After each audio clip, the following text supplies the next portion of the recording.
You may not feel lost. Your life may look fine on the surface. You work, you function, you stay busy. But something feels off, not loud, not dramatic, just quiet. This is how loss of direction usually begins. Not with failure, but with drift. Most men do not wake up one day without direction. They slowly move away from it. Small steps, small choices, over many years. You stop asking certain questions. What matters to me? What kind of man am I becoming? What do I stand for? You replace those questions with noise, tasks, schedules, other people's expectations.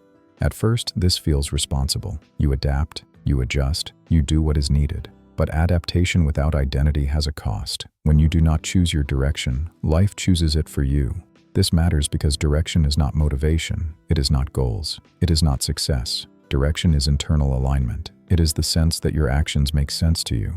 When direction fades, men often feel tired without reason, restless without clarity, busy but unfulfilled. They may blame work, age, pressure, or lack of opportunity.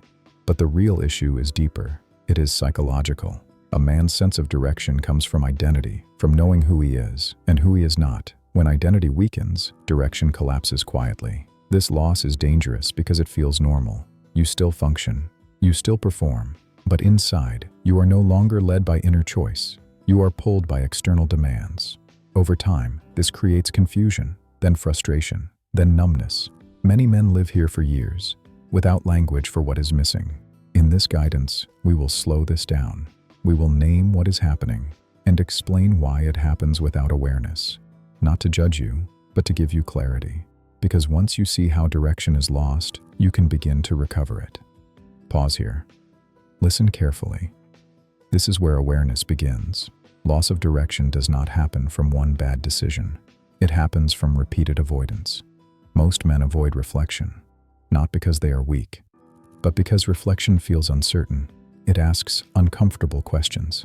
Am I living by choice or by habit? So the mind chooses safety, routine, predictability. Over time, you begin to outsource your identity to your job, to your role, to other people's needs. This feels stable, but it removes authorship. Psychologically, direction comes from self-definition. When you define yourself, your brain organizes behavior around that identity. When you do not, your brain reacts instead of leads. This is why many men feel reactive, always responding, rarely deciding.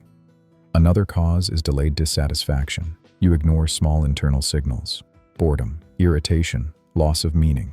You tell yourself it will pass, you stay productive, you stay polite. But ignored signals do not disappear, they go quiet, then they turn into emptiness. There is also social conditioning. Men are taught to endure, to push through, to be useful. Usefulness becomes identity, and usefulness has no direction of its own. When usefulness ends, confusion begins. You may notice this when success no longer feels rewarding, or when rest does not restore you. This is not laziness. It is misalignment. Direction requires periodic correction, just like navigation. Without correction, even small deviations lead far off course. Most men never learned this skill. They were taught to move forward, not to check alignment. That is why loss of direction feels invisible.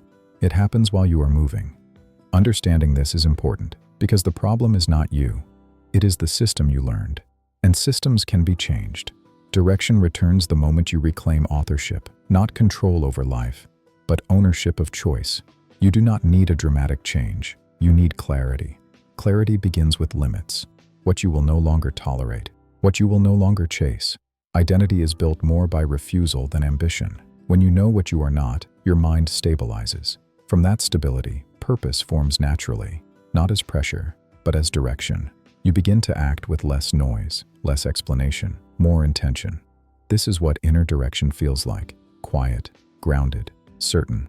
You stop comparing, because comparison only matters when identity is weak. You move slower, but with weight. Direction is not found, it is chosen, and chosen again. If you feel lost, it does not mean you failed. It means you drifted, and drift can be corrected. Pay attention to what drains you. Notice what feels false. Listen to resistance.